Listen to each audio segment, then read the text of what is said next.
Hello and welcome to my channel. If this is the first video of mine that you are watching, my name is Anna Marie, and today I am executing an idea that I have wanted to film and do since I started my channel 2 years ago now, even though I haven't uploaded a video in the past year. But this end of year wrap up is something that my friend Becca and I have brainstormed and discussed since maybe before I even uploaded my first video, and that is of course the Whiskies. All of that said, I do have a small little glass of wine in hand to get me started through this video because I am going to be nominating some of my best reads for the year for an assortment of different categories. My best short read, my best historical romance, my best debut or new to me author. I'm going to talk you through some of my nominations and then crown a winner. But then for my best read overall from 2023, it is going to be awarded a Whiskey. And as you can see, my lovely cat Pencer is chilling behind me, so we will see how long he decides to grace us with his presence. Oh, I spoke too soon. Bye, love.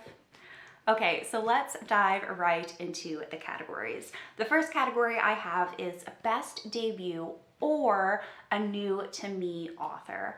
Now, when I started going through my Goodreads and my StoryGraph to compile this list of nominations, I was really astonished by how many authors I read for the first time in 2023. In reflection, just looking back at my year, I went to a lot of comfort reads. I read so much historical romance, so I really didn't anticipate that I had read as many new authors as I have, so I was really pleasantly surprised. And I am cheating a little bit because I actually have a tie for this first category. I promise this is the only category that I have a tie for, so we're just going to start with it and get it out of the way. But that means I really enjoyed a lot of new authors this year, which makes me so excited for 2024.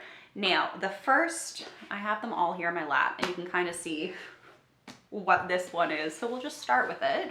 But this is Tricia Levenseller, and this actually isn't the first two books that I read by her. The first book that I read by Tricia Levenseller was The Shadows Between Us, which is a fantasy romance. However, I would say that Blade of Secrets and Master of Iron were definitely my favorite books by her this year, but I read The Shadows Between Us first and then almost immediately went out and bought the other books in her back catalog. So, first nomination for the best debut new to me author is going to be Tricia Levenseller. The next new to me author for this category is going to be Marieke Nijkamp.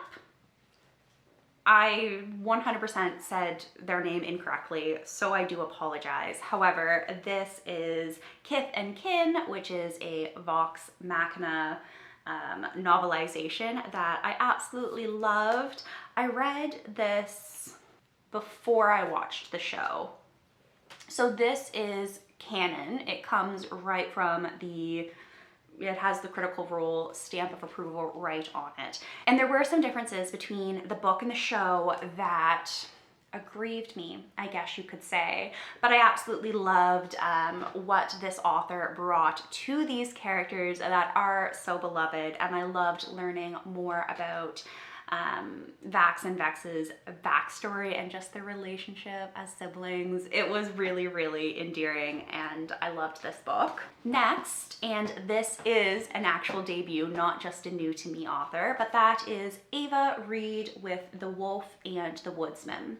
Now, my reading of this book was a little bit piecemeal because I started with the physical book and then I switched to the audiobook and I went back and forth, which is not something that I usually do. And I read this back in February, so it's been a while since I picked this up, but I do remember finishing the book and thinking, I need to reread this. As well, I just ordered A Study in Drowning by Ava Reid, and from what I recall, I really loved their writing. I am just a sucker for lyrical descriptive prose. Like, everyone gives Tolkien a hard time for how long he will spend describing trees. I lap that up. Yes, take 4 chapters to describe the trees to me so that I can fully immerse myself in that world. And that has been especially true this year, where I've really turned to books and to reading as an escapism, that I just want all of the description, all of the beautiful prose, and I want to feel myself completely immersed in that world. So I really did appreciate and enjoy what I read from Ava Reid, and I'm hoping A Study in Drowning matches or exceeds that first experience for me. The third nomination for the category of Best Debut or New to Me Author is Leigh Bardugo. I don't know how I've gotten this far in the book community and in my reading life without reading Leigh Bardugo, but alas, I have. My wonderful friend Sarah gave me the copies of this duology here, I want to say in 2022, but then I read them this past spring, and I had been in a little bit of a reading slump. And when I met The Crows, it completely snapped me out of my reading slump. I love The Crows so, so, so much. I haven't watched the TV show because I haven't read Shadow and Bone. So I haven't watched the show. I am tempted to just watch the show, even though I know it's been canceled, and we likely aren't getting a Crows spin-off, because I love the actors who portray the Crows as well. But yes, Leigh Bardugo, she got me hook, line, and sinker and snapped me out of my reading slump. So for that, absolutely a well-deserved nomination for Best New to Me Author. And then finally, I don't have a physical copy of this book, but for the 5th nomination for this category, it's likely no surprise that it's going to find its way into my list of best books of 2023, because I do love fantasy romance and I love enemies to lovers. So yes, Fourth Wing by Rebecca Yarros does eke its way into my best debut, best new to me author category. I loved Fourth Wing. There were certain aspects of the book, how often Violet was described as tiny, Dane. There were certain aspects of the book that did grate on me, that I didn't love, but oh my goodness, it was just an entertaining, fast-paced read.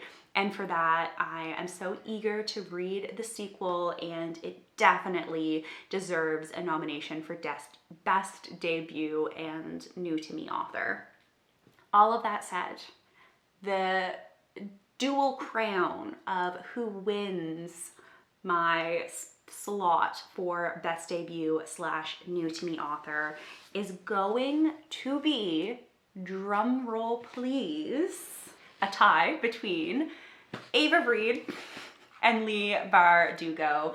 Again, Leigh Bardugo snapped me out of a reading slump and sparked my love of reading again in a time that I really was looking for those crumbs of serotonin, and reading gave it to me. And then Ava Reid, I read this book during, again, a bit of a slump, and it was very piecemeal, but I do remember loving the pairing in here and just loving the writing. So my first category does have 2 winners, Ava Reid and Leigh Bardugo. I promise I'm going to try and go through my next nominations and crowning the winners a little bit quicker. I just have read so many good books this year that I'm so excited to talk about. But my next category is Best Short Read. And for this category here, I actually only have 3 nominations. I thought for sure I had read quite a few more shorter reads, but it turns out that a lot of those were nonfiction, so they kind of slide into a later category. So for my best shorter reads, I'm loosely describing it as like under 200 pages, under 150 pages. And my first nomination for that is this translation of Beowulf by Maria Devana Headley. I'm pretty sure I hauled this on my channel a long time ago, but I finally read it this year. I remember I brought it outside, I sat on my back deck, I had a coffee, the sun was shining, my cat was out there with me, and I read it in its entirety in just a couple of hours, and it was such a lovely afternoon. And I do remember laughing out loud at certain translations. Here, I just came across it. Horrors happen, I'm grown, I know it. Bro, fate can fuck you up. Like, just brilliant. I loved this translation so much that definitely this is one of my best short reads of the year. The next one is one I read, I think within like the first week of January last year, and that is Inside Man by KJ Parker. And this is the sequel to Prosper's Demon, which is hiding behind my chair back there. And I'm just gonna read from the back of the book for you because it's so hard to describe short books without spoiling the plot. But yes, Parker returns to the world of Prosper's Demon with a wry, sardonic novella that flips the eternal rule-governed battle between men and demons on its head. And aside, I have read a lot of books about demons this year. I'm just now realizing that that could have been its own category. Especially towards the end of the year, I read so many books about demons and necromancy that I don't want to examine that too deeply, but I did absolutely love that theme and that trope in my reading in 2023. However, this book, Inside Man, an anonymous representative of the devil, once a high-ranking Duke of Hell and now a committed underachiever, has spent the last forever of an eternity leading a perfectly tedious existence, distracting monks from their liturgical devotions. It's interminable, but he prefers it that way now that he's been officially designated by downstairs as fragile. No, he won't elaborate. All that changes when he finds himself ensnared, along with a sadistic exorcist, in a labyrinthine plot to subvert the very nature of good and evil. In such a circumstance, sympathy for the devil is practically inevitable. And yes, it's such a short little read, but I, again, read it in a couple of hours and just remembered finding it absolutely delightful. And then finally, the third short read that I am nominating for this category is Of Their Lives in the Ruins of Their Cities by Dan Abnett. Now, this is a little bit of a cheat because in the copy of Ghostmaker, I believe it was, that I read, this was included at the beginning, but I definitely wanted to track it as its own read. So yes, Of Their Lives in the Ruins of Their Cities. And I am such a character-driven reader. I love stories that are focused on characters and character growth and character development. So tiny little novellas that expand more on the characters we know and we perhaps love from full-length novels is always going to be a win for me. So I really did enjoy this further expansion on the characters and the world by Abnett in the world of Warhammer. However, my winner for Best Short Read, as you might be able to guess by how I spoke about it, is going to be Beowulf. So yes, Beowulf definitely wins this category for Best Short Read. My next category is Best Historical Romance. Now, I read so much historical romance in 2023.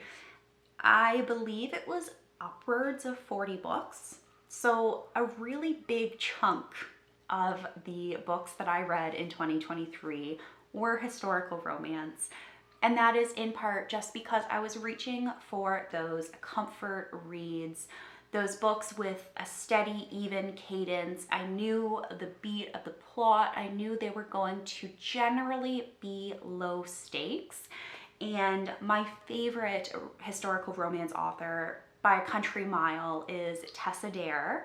This year I read all of her books and reread some of my favorite ones, and then still needed my historical romance fix.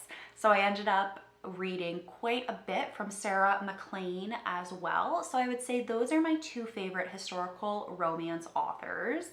If you read historical romance and you have some recommendations for authors similar to Tessa Dare or Sarah MacLean for me, please let me know down in the comments below. I actually don't have any physical copies of my historical romance nominations because I read most of them through the library or on my Kobo, but they're all Tessa Dare because again, I love her writing. I love her characters so much. She gets the sexual tension and all of that just every single time. I know when I pick up a Tessa Dare novel that it's probably going to be a 4-star, a 4.5, or 5-star read. I don't think I have ever been disappointed by her. So my 5 nominations for this category are Say Yes to the Marquess, Any Duchess Will Do, A Night to Surrender, A Week to be Wicked, and When a Scot Ties the Knot. Now I've kind of shouted them all out rapid fire because with historical romance, there's a lot of shared tropes and themes, and that is why I love historical romance so much. But I'm pretty sure, I'm pulling up my phone just to make sure, that all of these books are from 2 different series. I know that this year I read Spindle Cove for the first time. I'm not sure why, but it had never really captured my interest in past years as I had read other series by Tessa Dare, even though I loved them so much. However, this year I was just desperate for more Dare content and I read it. I loved it. I don't know why I doubted that I would, but yes, we have Castles Ever After and Spindle Cove. Those are the 2 series that I've chosen for all of my historical romance recommendations. And almost all of them have like a slight enemies to lovers angle, which should come as no surprise. But my crowning winner, my favorite historical romance from this year is going to be When a Scot Ties the Knot, which is part of the Castles Ever After series by Tessa Dare. And I think that may be my favorite series by her. I just love so much the fairy tale element, and who doesn't want to run away to a castle in Scotland and just live there? Like that is my happy place, that is my dream. So I absolutely loved reading When a Scot Ties the Knot by Tessa Dare, even if I stumble over the title almost every single time. All right, and now we are on to category number 4, which means we are nearing the halfway point because I have 11 categories for my Whiskies. And category number 4 is Best Fantasy. And this is a big one because if you know me, you know I love fantasy. And right after historical romance, if not neck and neck, fantasy is my most read genre for this past year at least. So it was very hard to choose just 5 books for this category. And I will make a caveat to my Best Fantasy nominations by saying I was very low stakes this year. I could hardly handle reading a book with high stakes. Again, I just needed those cozy comfort. I needed that happily ever after in my books, and that is very, very reflective of all of the books that I'm nominating and talking about today. So bear that in mind before I dive in to my nominations for this category. So the first nomination for Best Fantasy is going to be Tress of the Emerald Sea. Now, I could do a whole separate video on Sanderson's secret projects, although I know I'm very late to the train because that talk and that rhetoric has kind of been dominating everywhere in 2023. I have read them all, and I don't know if Tress or The Sunlit Man, which, spoiler alert, is another nomination for this category. I'm not sure between Tress or The Sunlit Man which is my favorite secret project. Those two are definitely the most Cosmere forward, so that is kind of why they're leading the pack for me, and I think why they are leading the pack for a lot of readers. But I loved Tress so much. Again, it was really beautifully written. I love how Sanderson writes characters. I love how wit featured into the plot, and again with Sunlit Man, wit was a very big component. So I think that is why The Sunlit Man is my second nomination for Best Fantasy. This year was a fantastic year for me to have 4 new books by Sanderson to read, and those two definitely led the pack for me. This next nomination is one I've already spoken about, so maybe you will be able to determine that it is going to be Six of Crows by Leigh Bardugo. How many times can I say that I really enjoyed this book? And that will feature throughout the rest of my categories and nominations. There are many books that slide into multiple categories. So Six of Crows is getting its second nomination, but by no means its last nomination for Best Fantasy. I loved it so much. Next, we are kind of skipping around a little bit because this isn't the first book in a series, it is the second, and that is Master of Iron by Tricia Levenseller, another book that has already featured in this video.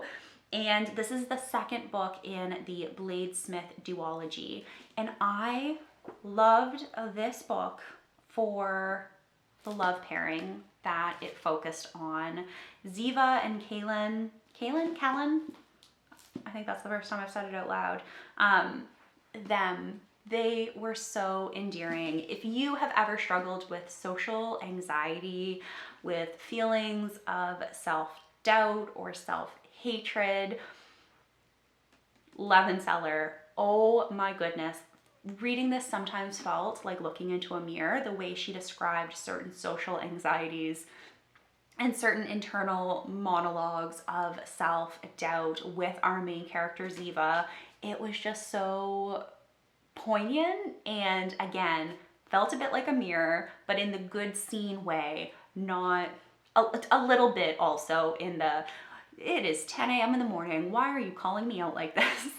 So Master of Iron, I could have said Blade of Secrets, but this features the relationship between our two love interests a little bit more, and therefore dives a little bit more into those insecurities and anxieties, which is what made me love this fantasy so much. Again, character exploration and development is the way to my heart and to a 5-star read for me.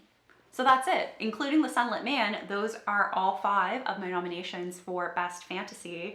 And the winner of Best Fantasy of 2023 for me is going to be Master of Iron. Again, it's just, that is the way to a 5-star read, to the best of the best book for me. Just character exploration and development, and having those fully fleshed characters that are not entirely perfect and not entirely imperfect either, but just feel super realistic. And that is also true for Sanderson. The way he writes characters, for me at least, is definitely all of those shades of gray that I absolutely love. And I mean, Kaz Brekker is like the king of morally gray. Not that far, but he is a morally gray character. So yes, these were all my favorite fantasy reads from 2023, but my crowning glory needs to go to Master of Iron by Trisha Levenseller. My next category is Best Fantasy Romance, which there have been so many books published and spoken about online this year that fall into this category, but I only have 3 nominations for this category. I also hate the word romantasy. I don't know why, but there's something that it's kind of like how some people don't like moist. That's what I get. I get the ick when I hear romantasy. So fantasy romance. And there is also a difference between romantic fantasy and fantasy romance. These books are definitely more focused on the romance. However, my first nomination is a young adult romantic fantasy, and that is An Enchantment of Ravens. So this isn't very explicit, which has really driven this category in 2023, but I found it so endearing. This was the first book that I had read by Margaret Rogerson this year, which again led me to read all the other books in their back catalog. So this could have went into the first category, but I've pushed it down to fantasy romance. And I just loved how our characters explored getting to know one another. This romance is between a fae and a human, but again, it's very, very tame. It is young adult, and there's that enemies to lovers element, but there's also just themes of sacrifice and learning and different forms of love that feature in this book that I really enjoyed reading it. And again, it then propelled me to read more by Rogerson. I read Vespertine, as well as A Sorcery of Thorns. I should have actually mentioned this in my intro, but all the books that I'm talking about are books that I read between January 1st, 2023 and November 30th, 2023. So I have removed the month of December from possible nominations, which is when I read A Sorcery of Thorns, because I anticipated filming this video a little earlier on in the month. And I do want to give myself that window for next year. I can pull nominations from December 1st until November 30th so that I have a full year. All of that said, I really enjoyed An Enchantment of Ravens.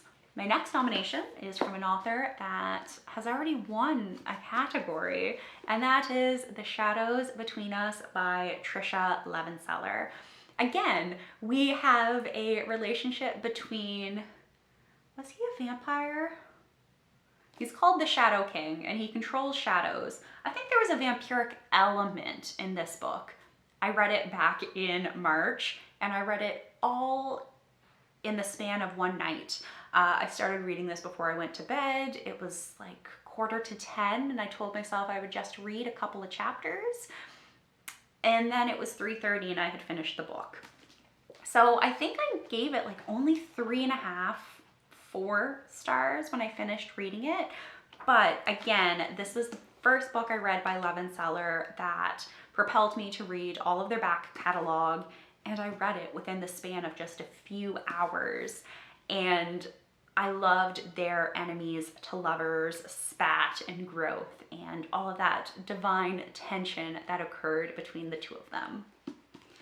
Then finally, my third nomination for this category also features a relationship between a human and a non-human, but this time it is a witch and a demon. So this is A Witch's Guide to Fake Dating a Demon by Sarah Hawley. And I read this back in October because it felt appropriate and fitting. And it was just such laugh out loud enjoyment and just such a good time. Our witch, Mariel, isn't a great witch, and she accidentally summons Ozroth the Ruthless when she was trying to summon Flower.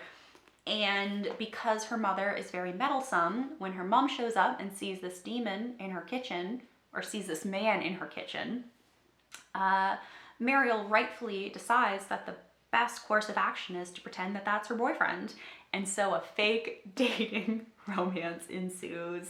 And it was just a lot of fun. I had so much fun with this. I do really want to pick up the sequel to this book, which follows her best friend and another demon who appeared within this book. So those are my 3 nominations for Best Fantasy Romance, and my crowning glory, my #1 Best Fantasy Romance of 2023 is going to be An Enchantment of Ravens. Again, I don't think that this would be kind of the standard fantasy romance talked about in 2023 because it is young adult. It isn't very explicit. But I remember reading this and like kicking my feet and squealing and just absolutely loving our main characters. It was the perfect amount of low stakes-ish character development and just endearing, sassy characters that I love from my fantasy books and I love from my romance books. So yes, An Enchantment of Ravens gets the #1 spot for me. I also know that many would consider Fourth Wing more fantasy romance than fantasy, but this is just my opinion, my assignment of genres, 2 books that I read this year, and relatively speaking for me, Fourth Wing was more of a fantasy read this year than it was a fantasy romance or a romance read. We have passed the halfway mark. We are now on to our 6th category, and that is going to be the best pairing. And I have already spoken about all 3 of these nominations already.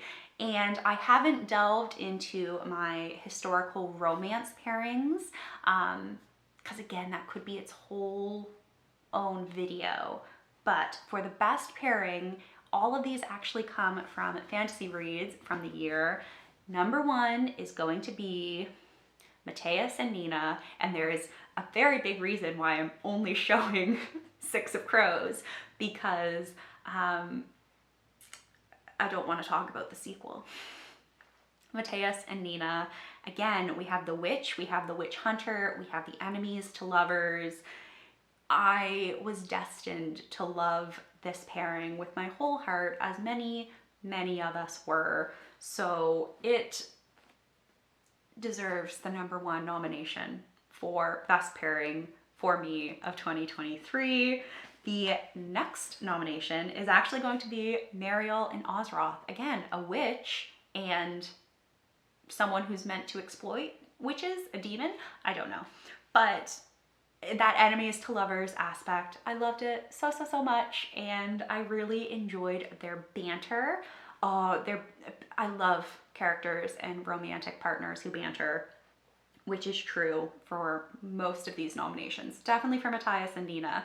But yes, so they get the 2nd nomination. And then 3rd nomination goes to Ziva and Kellen. And I'm purposely showing, again, Master of Iron, even though their relationship spans the course of the duology, because the way that they learned to communicate with one another in this book was just so endearing.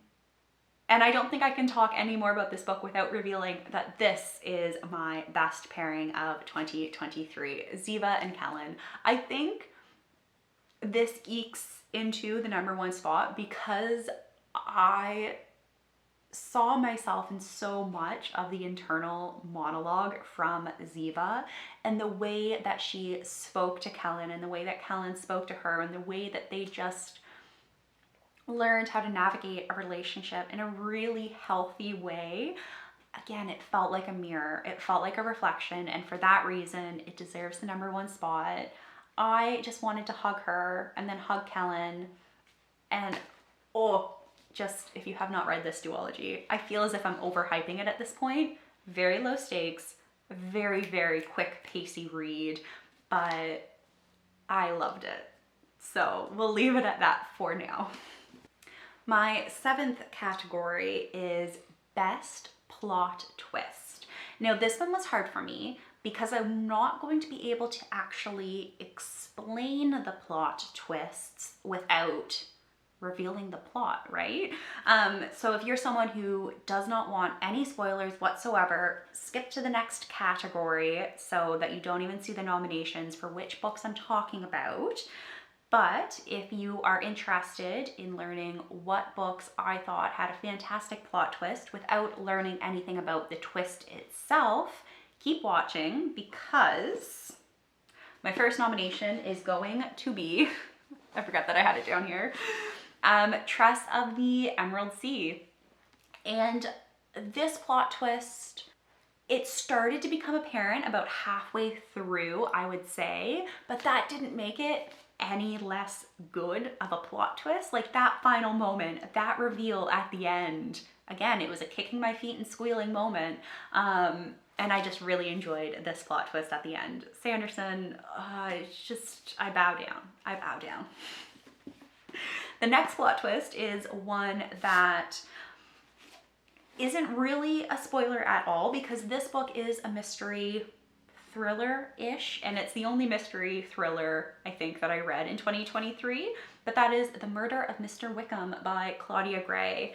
And you can probably assume that a mystery thriller is going to come with a plot twist.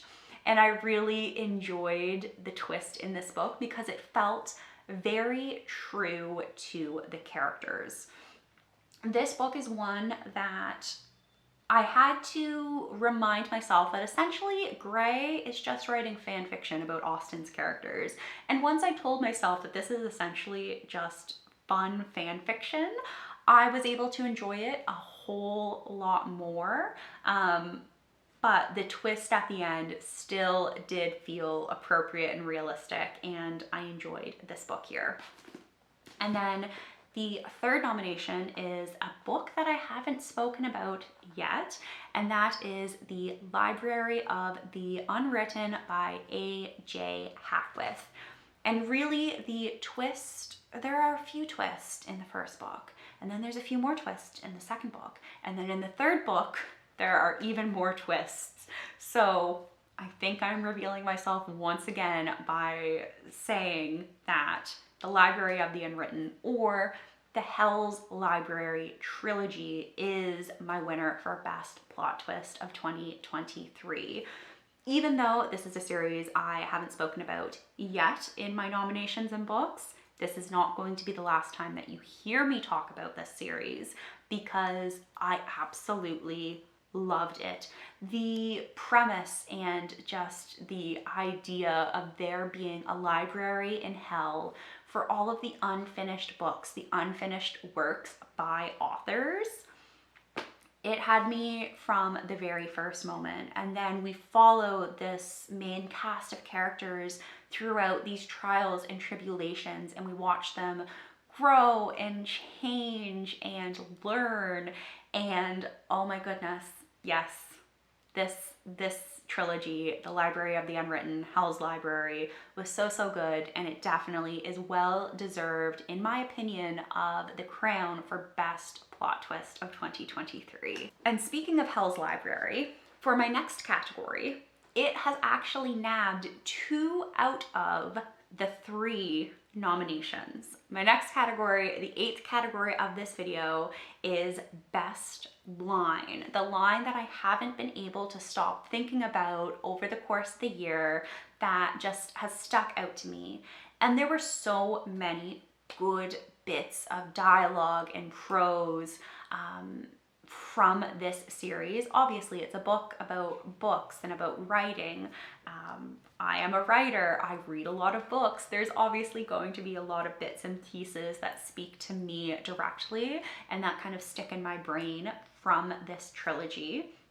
So I have 2 nominations from Hell's Library, and then I have a third nomination that is a little bit of a spoiler for The Sunlit Man and the Stormlight Archive in general. So if you haven't read those books, it's very minor, and if you haven't read the books, you probably won't get it. But if you have started reading those books, or you anticipate reading those books, you may wish to skip over that part of the video. So the first line, the first quote that I'm going to nominate comes from The Archive of the Forgotten, which is the second book in the Hell's Library trilogy. And the quote is, Going mad is an excellent defense. Nothing is so discounted, dismissed, as an eccentric woman speaking the truth. And I remember reading that line and just going, and needing a moment. So that is the quote from the second book that I have chosen to include. The second nomination for this category of best line comes from the third book in this trilogy. And I promise this doesn't spoil anything in terms of the plot for the book. But again, it was just a quote that when I read it, I immediately had to go and write it down into my book journal because just, woof. Yeah. So that is what everyone forgets, is that at one point in the story, every villain thinks that they are the hero. History happens in the edit. History happens in the edit just spoke to my soul. And I, again, just needed to take a moment after reading that to sit with it for a little bit. But then the third nomination for this category comes from The Sunlit Man, and it is a callback to Stormlight Archive. And Sanderson just very gratuitously gave his fans a gift when he included this line. He knew what he was doing. He fully knew what he was doing, and I love him for just doing that fan service. But of course, that line is going to be, I'll see what I can do. Honor is dead, I'll see what I can do is just one of those lines from the Stormlight Archive that sticks out, and it was just such a bamf moment that when I read it in The Sunlit Man, I screamed. It was very late at night, and I fully screamed out of just pure glee and excitement. So this is another category that very easily could have had two winners because history happens in the edit is such a strong quote. It's so succinct. It's so real. It's so applicable to reality and the present day. And so if I was kind of thinking not as a fangirl, that would be the easy winner for best line.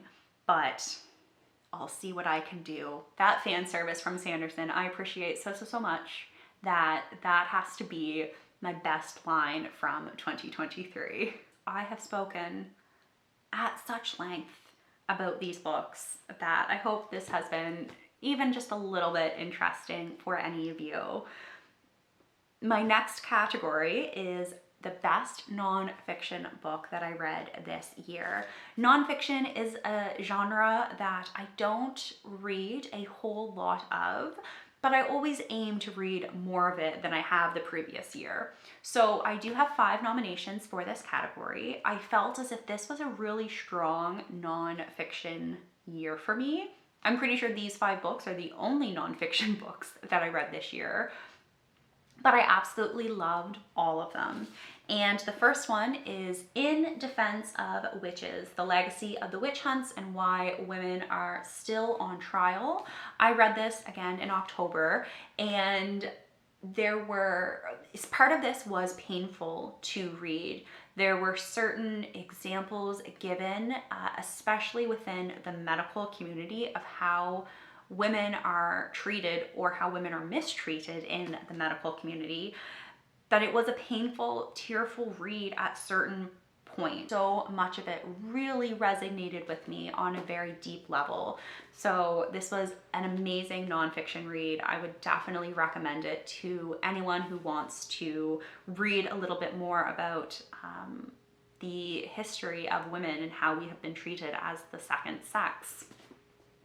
On a slightly lighter note about shipwrecks and mutiny and murder is The Wager by David Gran. This is a one that I listened to on audiobook, and I just loved the way that he was able to piece together the history of this tale. And again, this is an example of how history happens in the edit, because we have this one group of survivors who are found and relate the story of what happened to them aboard this ship. And then a few months later, more survivors wash ashore in a different area, and their story completely contradicts what the first group of survivors say happened. So it then becomes this battle of what really happened aboard this ship and who's telling the truth. So it was a really compelling, interesting read that I absolutely loved. The next recommendation, or the next nomination that I have, is How to Slay a Dragon, A Fantasy Hero's Guide to the Real Middle Ages by Cat Stevenson. And again, I nominate this book with the caveat that I think there is a very niche audience for this book. I think to best enjoy this read, you need to have a very thorough understanding of the Middle Ages before you pick it up. That said, it's a very rudimentary overview of the Middle Ages.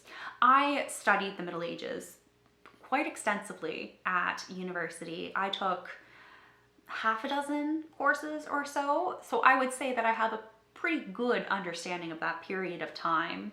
And I don't think I came out of this book having learned anything new that I didn't already know from my first year university courses. So it is a very introductory guide to the Middle Ages, but it's told with that fantasy perspective almost, as if you are embarking on a quest as a hero. Like, say you were on your journey, how to stay clean, and suddenly she recounts how someone in the Middle Ages would do their laundry, or how they would bathe. So it's very introductory level. However, I think the format, because it is told as if you are embarking on a quest, it's not chronological. There's a lot of back and forth. So if you don't already know kind of the history and the chronological events of the Middle Ages, it might feel very muddled and you might become lost in reading it. However, as someone who knows about the Middle Ages and as someone who knows fantasy, because I am a fantasy reader, I enjoyed this book. It's also just beautiful. So I'm very happy to have it on my bookshelves. I do think there is a very niche audience who will get the most out of this book though. Continuing on, the fantasy theme is my next nomination, which is Slaying the Dragon, A Secret History of Dungeons and Dragons by Ben Riggs. When I was looking through my book journal, pretty much the only personal note versus like just quotes, but the only personal thing that I wrote about was that this felt like the biggest like nerd moment where he was just living his dream, and I love that for him. It was absolutely a fan getting to interview the creators behind his favorite game and just really nerding out. There was a lot of personal inflection and personal little stories that I usually don't love in my nonfiction. However, in this case, I really did love his little personal stories of how he grew up playing Dungeons and Dragons and how he learned more about this franchise and its near demise and how it has switched hands over the years, especially with all the drama that unfolded in 2023. I was reading this kind of like alongside all of that in the news. So this was a great book to read at that time.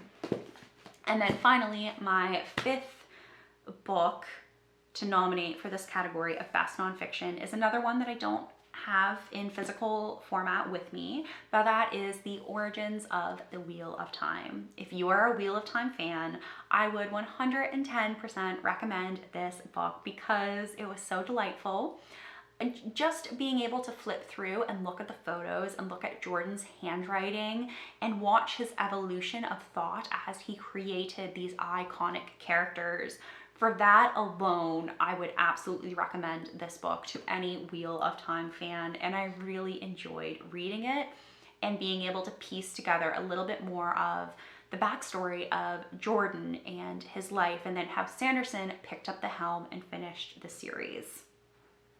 That very long-winded explanation as to my nominations for Best Nonfiction of 2023 aside, the winner is going to be The Wager. Again, history happens in the edit. That hook, that idea, that contradiction within the story, this real story of mutiny and shipwreck and all that stuff, I just really, really enjoyed reading this book. I also love books about the high seas.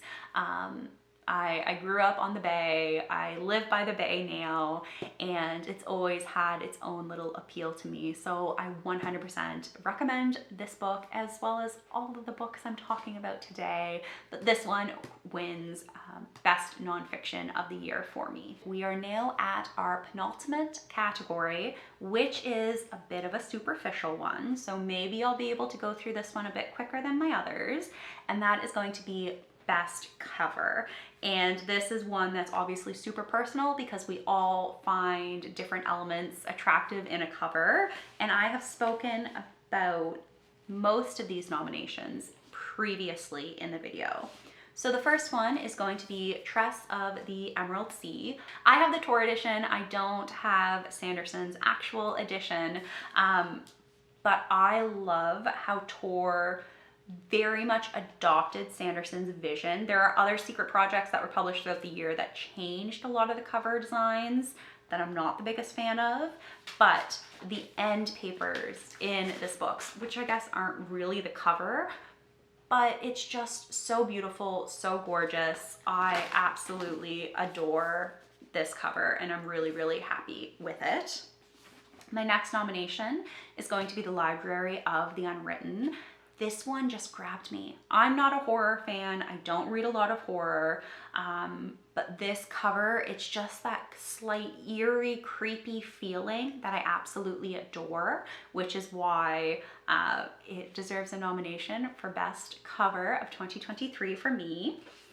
The third nomination is going to be Grace Draven's Dragon Unleashed. I think this cover is just so stunning with its depiction of the main character, as well as all of the floral elements. I'm speaking very fast because my battery has now decided to start flashing at me as well.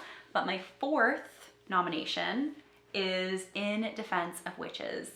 I love the old photograph that they used for this cover. I could just stare at this cover for so long. I find it so, so compelling and beautiful. And then finally, my last nomination, which I've kind of already talked about again, is How to Slay the Dragon. It's a little hardback and the illustrations inside are beautiful, but just the dragon and the knight down here in the corner with the flames and the border, like, it definitely takes on a little bit of that illuminated manuscript vibe, and I love that. It's a really, really pretty little addition. But best cover for me for 2023 has to be Dragon Unleashed. This cover is just so stunning. It took me a very long time to realize that this is a dragon's eye up in the corner. I don't know how that didn't speak to me and stand out to me when I first saw this cover. I was just so distracted by the beautiful woman. And yeah, I think this is just one of the prettiest covers that I own, and I loved reading this book. It was really good. So this definitely wins Best Cover of 2023 for me. Okay, let's see if I can get through the end of this video before my camera dies on me.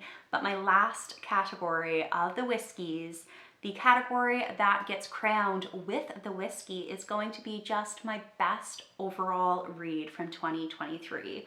Of all the books I've read, which right now is at 88, nearly 89, if I'm recalling correctly, of all of those books, if I could recommend just one book to someone, what book would that be? You might be able to tell by how many times it was nominated and how I spoke about it at length, but that is going to be Blade of Secrets by Tricia Levenseller. Just the idea of a bladesmith with social anxiety who has to embark on an adventure and is a very reluctant hero. I adored Ziva, and if I could read this book for the first time, if I could read this duology again for the first time, it would delight me just as much. I absolutely loved this duology, these characters, the premise, and I would 100% recommend this to anyone who enjoys fantasy and anyone who has their own struggles with social anxiety. So this was my best read of 2023. And for that, it is getting crowned with this Canadian whiskey, which is Bareface. I will admit, I have had this whiskey before, and it is quite good. I do love it. So I've got my little world glass here, and I'm gonna try and pour myself just a small little drink. On Christmas Day, I poured me and my brothers each a glass of whiskey and didn't have a shot glass, so it was a free pour. And apparently I poured us doubles. I swear this isn't, it's just a single. But yes, the book that gets crowned with the whiskey for 2023 is going to be Blade of Secrets. But with that, I am going to end this video and say cheers to you all. I hope that we all have a fantastic 2024 with more great reads. Also a fantastic whiskey.